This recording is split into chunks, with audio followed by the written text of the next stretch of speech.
இப்போ வந்து நாங்க சமையல் செய்ய போறோம் பாருங்க.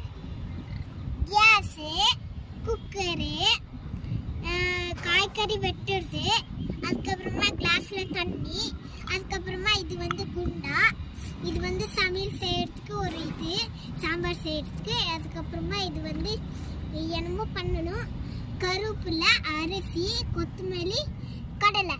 சாம்பார் செய்யறதுக்கு வந்து நாம இப்படித்தான் பண்ண போறோம். வாங்க செஞ்சிடலாமா?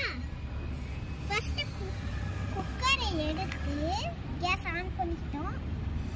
அதுக்கப்புறமா ஃபர்ஸ்ட் ஒரு கிளாஸ் தண்ணி ஊற்றிக்கணும். அதுக்கப்புறமா